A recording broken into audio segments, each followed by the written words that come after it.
From across the UK, this is 5 News.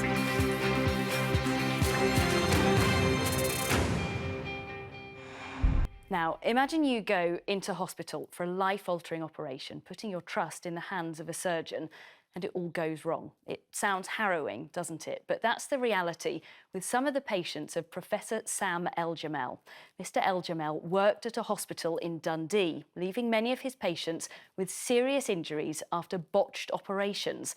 And now campaigners are calling for the Scottish Government to hold a public inquiry. Amelia Harper has spoken with some of the victims. And I should warn you, this next report does include some distressing details. He removed the wrong body part. The living nightmare never leaves you every single day. I was so desperate that I tried to take my own life. Just didn't want to go on anymore with the pain. The victims of a disgraced neurosurgeon are today speaking up, left with the lifelong pain and scars of botched operations by a top surgeon who harmed patients for years in Scotland. Professor Sam Eljamel worked as the former head of neurosurgery at NHS Tayside, specifically at Ninewells Hospital in Dundee between 1995 and 2013. An external review found the health board failed to put in adequate monitoring after complaints came to light.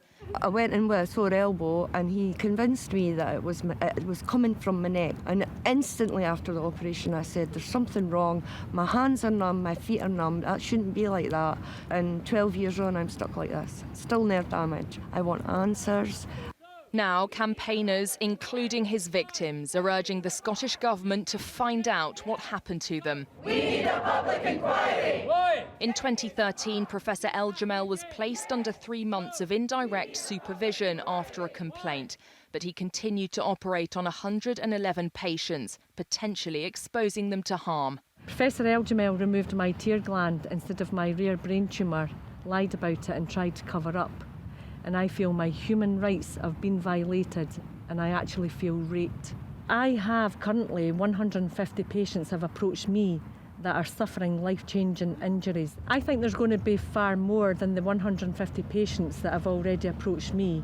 NHS Tayside has apologised to the 111 patients and says it's supporting them. With more details set to be announced tomorrow, a Scottish Government spokesperson says what is important now is that those people directly affected are being supported to find the answers they need, and that both staff and patients across Scotland know lessons are being learned. For that to happen properly, we have been clear that this needs investigation independent of both NHS Tayside and the Scottish Government. Now, working as a doctor in Libya, Eljamel might be hundreds of miles away. But for his victims, the pain they are left in is too close to home. And until a public inquiry is established, they won't take his mistakes lying down. Amelia Harper, 5 News.